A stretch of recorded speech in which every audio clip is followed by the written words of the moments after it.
From early Friday morning, St. Lucian musicians were serenading commuters and pedestrians all over the island in a traditional Catholic festival that St. Lucia celebrates like no one else in the Western Hemisphere.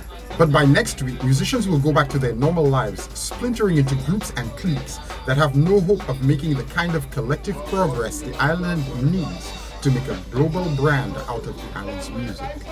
Unless you have a representative body to lobby for you, you'll have exactly what you're saying, because that band will negotiate because they are better negotiators than you. So they'll get $7,000, whereas you will end up getting 700, and you're only getting 700 because you accepted 700. So there's no one to blame.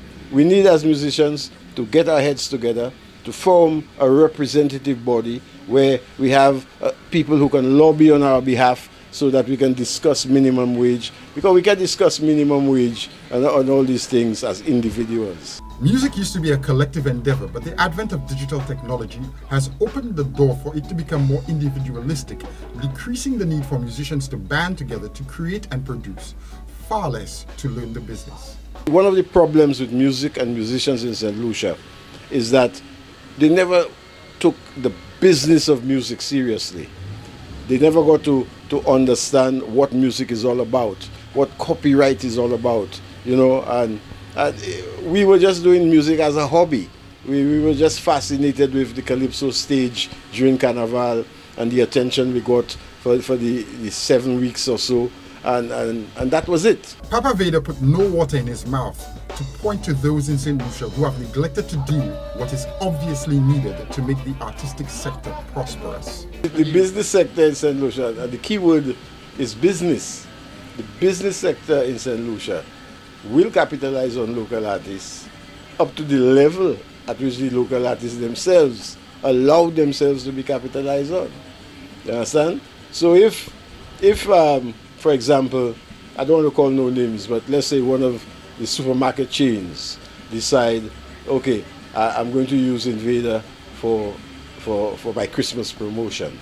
Yeah, they call you in, and because of your limited knowledge, you're so excited about the whole thing that you will settle for scraps.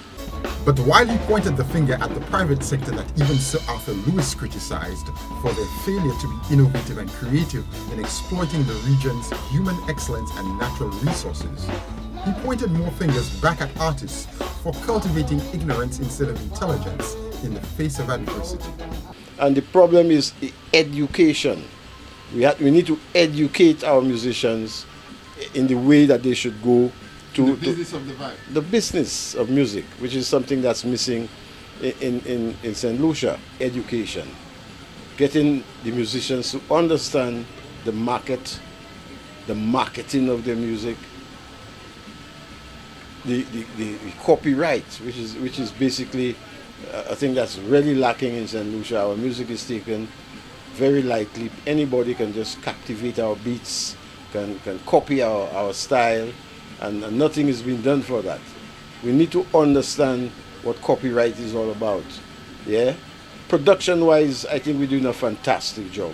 I don't think we have a problem with the production of our music. Our music is on par with music coming out of anywhere in the Caribbean or the world at that. Copyrights, trademarks, marketing, business. St. Lucian music does not need help to create or produce. What it needs is distribution, supply chains, connections to international clubs and festivals to build a global reputation for its unique melodies and rhythms, and for a creative excellence that has always existed but was never appreciated. And perhaps most of all, St. Lucian artists need a way to stand together, because without it, all the great music will not keep them from falling apart. For Choice News Now, I'm Saint Cecilia. Now and forever.